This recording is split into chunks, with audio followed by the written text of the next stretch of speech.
ہمارے معزز مہمان حضرت مولانا محمد شہنواز صاحب دامت برکاتہم، نائب صدر جمعیت علماء ضلع بجنور، ان سے گزارش کروں گا کہ آپ بھی تشریف لائیں اور اپنی چند نصیحات سے ہم سب کو نواز دیں۔ بسم اللہ الرحمن الرحیم۔ السلام علیکم ورحمۃ اللہ وبرکاتہ۔ صدر محترم، معزز علماء کرام اور جملہ حاضرین اور پیارے بچوں،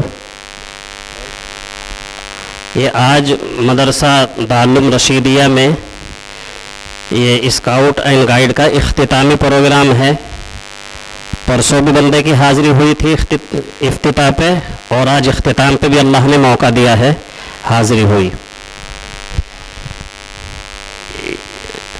جیسا کہ ابھی بہت سارے حضرات نے فرمایا کہ یہ بھارت اسکاؤٹ اینڈ گائیڈ جو جمعیت علماء کا ایک شعبہ ہے، یہ اتنا اہم شعبہ ہے کہ ہمارے ان بچوں کی، یہ ننھے مننے بچے ہیں، ان کے اندر اس کام سے، اس کاج سے بڑی صلاحیت پیدا ہوگی۔ ہمارے قائد حضرت مولانا سید محمود اسعد مدنی، ان کی بڑی لگن، جد و جہد اور بڑی کوششوں سے یہ اس ملک کے اندر، بالخصوص مدارس اسلامیہ کے اندر یہ ایک نیا کام ہے۔ غیور صاحب، NCC کے نام پہ اسکولوں میں تو یہ پروگرام چلتا ہے، لیکن مدارس اسلامیہ کے اندر جی ماشاءاللہ ان کا حق بھی ہے جسے کے اعتبار سے۔ بہرحال تو یہ جمعیت علماء کی اور بالخصوص ہمارے قائد ملت حضرت مولانا سید اسعد محمود مدنی کی کوششیں ہیں کہ یہ مدرسوں میں یہ کام آیا، اور یہ پورے ملک کے اندر تقریباً بہت سارے صوبوں کے اندر یہ کام جاری ہے۔ ہم نے جب یہ کام شروع ہوا بڑی کوششوں سے بجنور کو بھی اس میں شامل کرایا، اور یہ سب سے پہلا پروگرام جو اسکاؤٹ اینڈ گائیڈ کا سامنے آیا، نہٹور میں میٹنگ ہوئی۔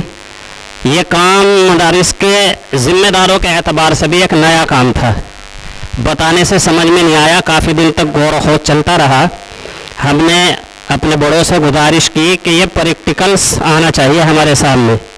اس وقت صدر محترم مفتی ویس اکرم صاحب دامت برکاتہم اور ناظم اعلیٰ حضرت مفتی شمس الدین صاحب اور دیگر ساتھیوں نے اس پہ کوششیں کی، اور یہ سب سے پہلا پروگرام بھاگو والا میں ہوا، پھر اس کے بعد مڈاولی ہوا، بیگا والا ہوا، پھر تو ایک کافی جگہوں پہ تقریباً لاک ڈاؤن سے پہلے تقریباً 1500 بچوں کو ہم نے اس کی ٹریننگ دلوائی تھی، لیکن بیچ میں کووڈ آیا، یہ کام رک گیا، کچھ بیچ میں اور پریشانی آتی رہی، لیکن اب الحمدللہ یہ ضلع کے ذمہ داروں نے ٹھانا ہے اس کام کو کہ اب یہ ضلع کے اندر مسلسل یہ کام چلتا رہے گا۔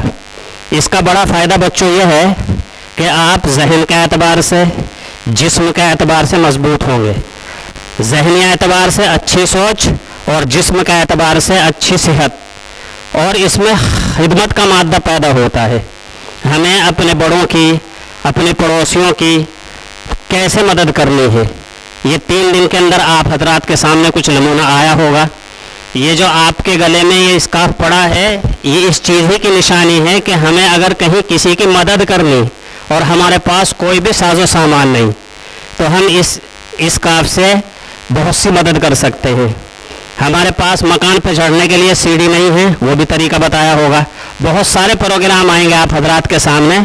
میری آپ سے گزارش اور درخواست اور اپیل یہی ہے کہ مسلسل اس کام میں لگے رہیں، انشاءاللہ فائدہ ہوگا آپ حضرات کو، اور ہمارے بزرگ حضرات تشریف لائے ہیں، وہ بھی بتائیں گے انشاءاللہ العزیز۔ وآخر الدعوانا ان الحمدللہ رب العالمین۔